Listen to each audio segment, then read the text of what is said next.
Hey everyone, ready to dive into something pretty fascinating today? I am. All right, good. Let's do it.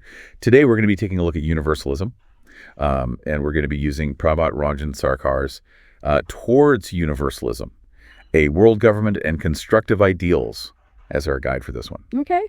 So this is a piece that's full of really forward-thinking ideas and really optimistic about like the potential of humanity. Yeah, and it really, it's not just pointing out problems, but like offering, a blueprint for how we could build a future that's, more united, more just, more peaceful. I think a lot of us would want to live in that kind of world. Absolutely. Okay, so Sarkar really kind of just jumps right in and challenges us to think, beyond isms. Right. These ideologies like nationalism that often put groups against each other and, like he says, lead to conflict. He even says war is not an ideological clash, which I think is just so interesting. Yeah, it's a pretty provocative statement, and it kind of forces us to think about, the root causes of conflict, and, look beyond just the justifications we often hear. Totally. And I think it's something we can all relate to in our own lives, too. Mm-hmm. Yeah, how often do we kind of fall into that us versus them mentality? You see it all the time online, in politics, even in our own communities. Yeah, for sure. Sarkar really believes that to get past these divisions, we need to broaden our sense of identity, see ourselves as part of a global community, working towards some common goal. And to achieve that, he's proposing something super ambitious, a world government. Whoa, a world government. That's a huge idea. How would that even work? Well, Sarkar outlines a system with two houses to try to balance things out. So there'd be a lower house based on population, giving more populous nations a larger voice proportionally. But then to make sure all nations have a say, there's an upper house where each country gets equal representation, no matter the size. So it's kind of like a global system of checks and balances to make sure that no single nation or group could kind of dominate the decision-making. Exactly. And this kind of structure would be really important, especially for protecting the rights of minorities, even within their own countries. Yeah, that's such a critical point, especially when we see so many instances of minority rights being challenged around the world. But I got to ask, is this even realistic?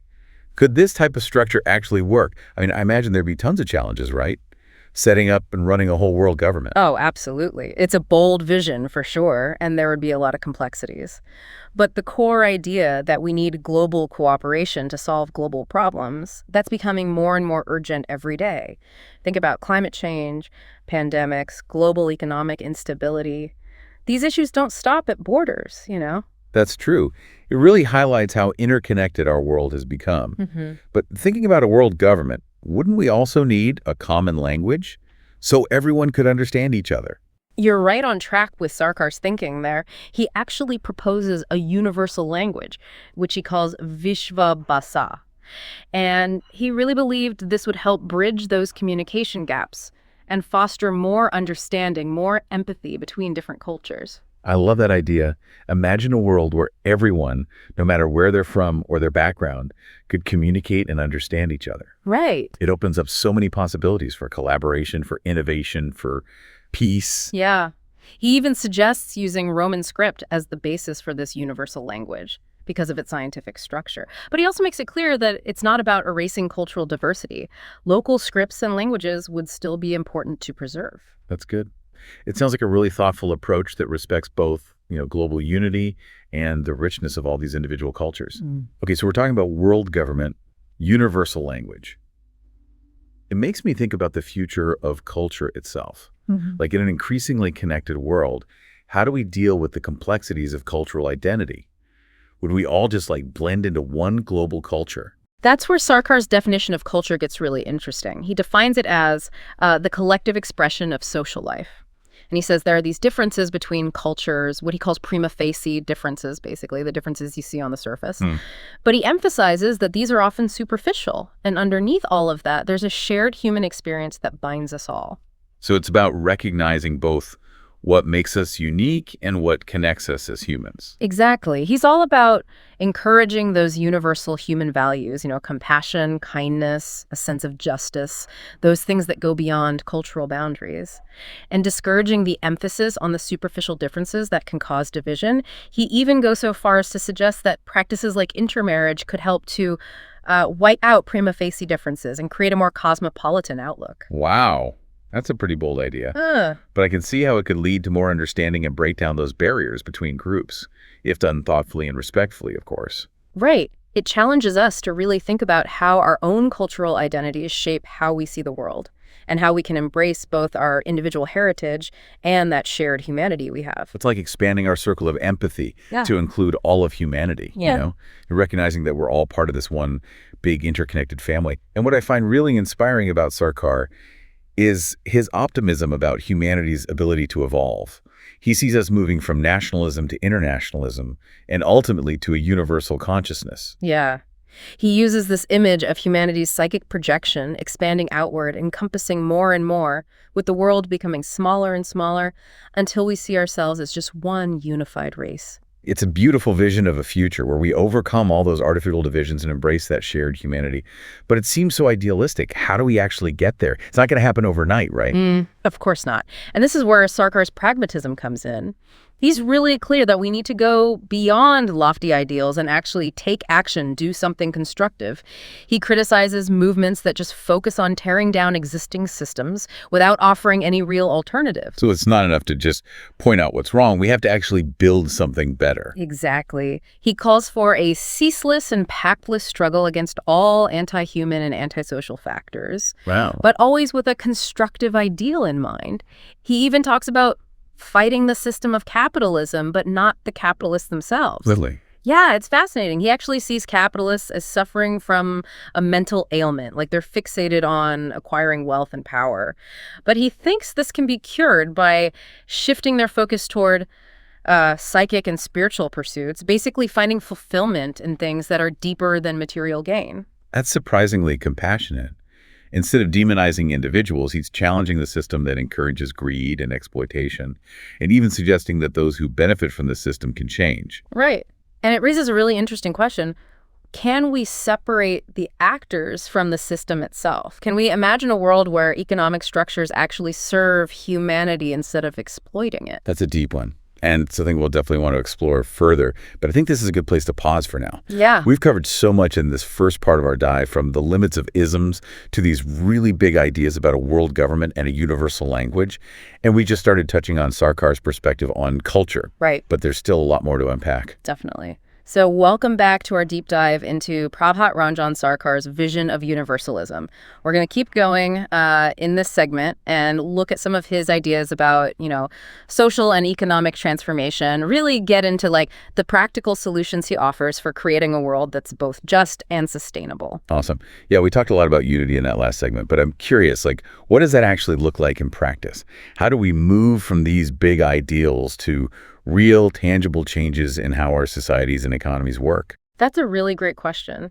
And Sarkar actually provides some pretty insightful answers. Yeah. One key concept he emphasizes is something called PROUT, which stands for Progressive Utilization Theory. Okay. And it's basically an economic model that aims to ensure the well-being of everyone in society, not just a select few. So it's not about completely getting rid of capitalism, but more evolving it into a system that's more equitable and sustainable. Exactly. PROUT-2 recognizes that we need economic growth, but it stresses that growth should be balanced with social justice and environmental responsibility.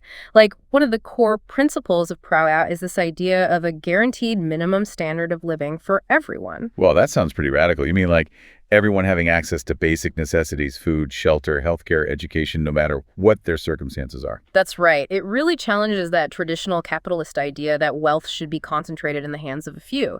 And instead, it proposes a system where everyone has the chance to live a dignified life. It's a powerful idea, especially when we look around and see economic inequality increasing all over the world.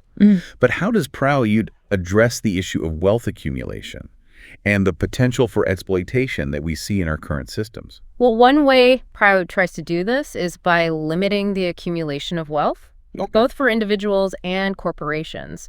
The idea is to prevent that kind of excessive concentration of economic power that can lead to exploitation and social imbalances. I see. So instead of having a tiny percentage of the population controlling most of the resources, those resources would be distributed more evenly, which would empower people economically across society. Exactly. And another key aspect of PROUT is the emphasis on local control over resources and industries. This means giving communities more autonomy, more decision-making power over their own economic development. That makes a lot of sense, especially as we face global challenges like climate change and resource scarcity.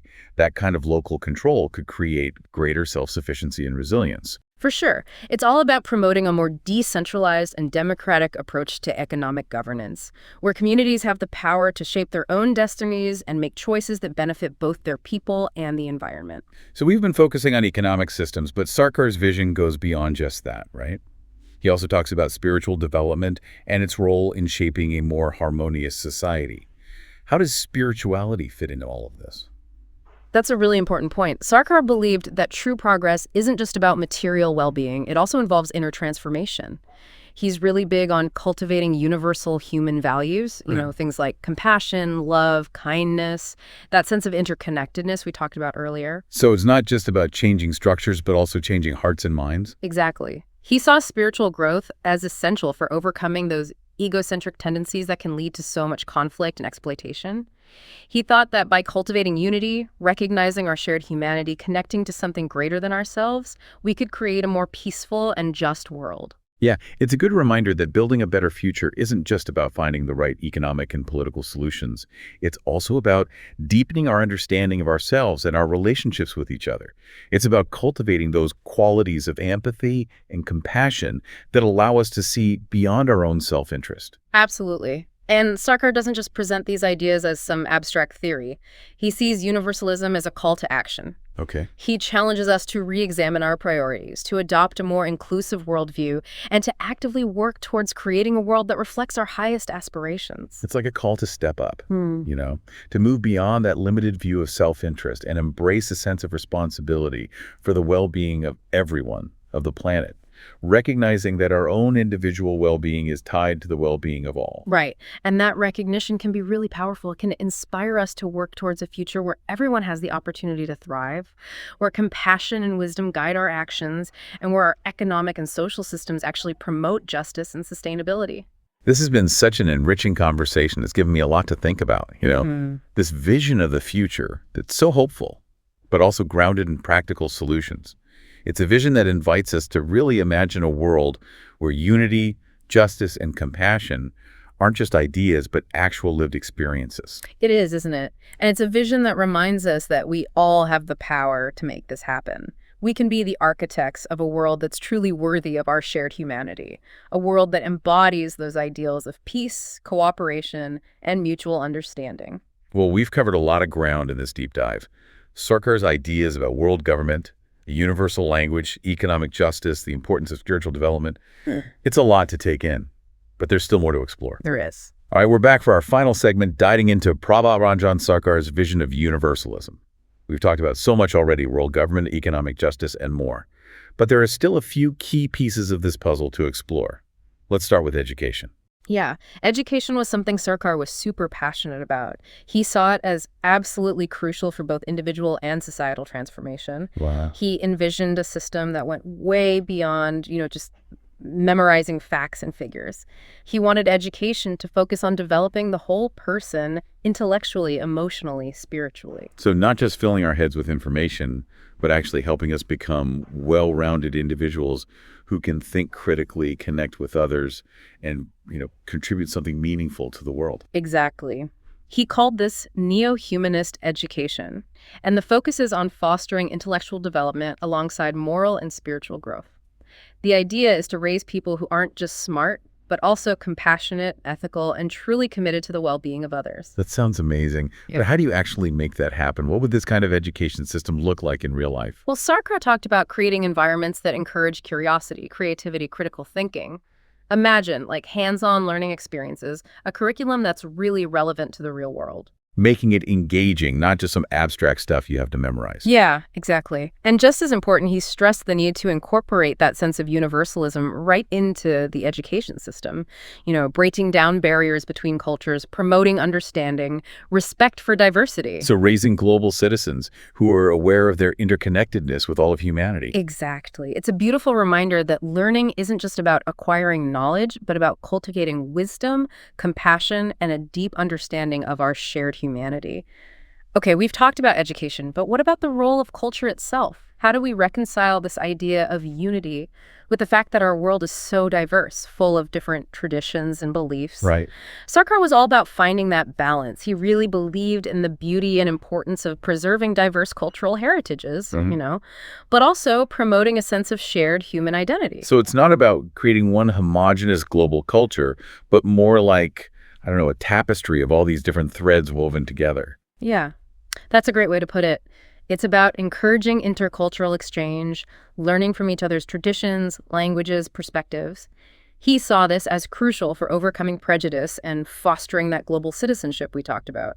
Building bridges instead of walls, which feels so important these days, when it seems like we're constantly being bombarded with messages trying to divide us. Okay, so we've talked about the practical steps, but Sarkar also emphasized something a little less tangible, the importance of spirituality. Where does that fit in? Sarkar felt that true universalism really stemmed from a deep understanding of our interconnectedness as human beings, and he saw spirituality as the path to cultivate that understanding, to connect us to something bigger than ourselves. So we're not talking about organized religion or specific dogmas here, but more about developing that sense of awe, that wonder at how everything is connected. Exactly. He believed that through spirituality, we could transcend those egocentric tendencies that create so much conflict and suffering in the world. It allows us to access those qualities of compassion, empathy, that universal love that's so central to his whole vision. It's about recognizing that we're all part of something so much greater than ourselves, connected by this web of life that goes far beyond our individual experiences. This deep dive into Sarkar's towards universalism has been really inspiring. It's such a bold vision, but also practical. It really makes you rethink things, and imagine what's truly possible for humanity. It does. It calls on us to be more than just passive observers. It asks us to participate, to actively create a world where peace, justice, and unity aren't just dreams, but reality. Yeah, it reminds us that change starts not just with changing systems, but with changing ourselves. It starts with cultivating those qualities of compassion, understanding, and connection that are at the heart of true universalism. We've explored so many interesting ideas today, and I hope you're feeling as inspired as I am. Take what resonates with you from Sarkar's work, and think about how you can live those principles in your own life. How can you help build a world that reflects the very best of humanity? A world where peace, justice, and understanding actually prevail. Keep those questions in mind as you move forward, and remember, even small actions can ripple outward and create big change. Thanks for joining us on this journey of exploration. Until next time, keep seeking, keep learning, and keep striving to create a more universal future.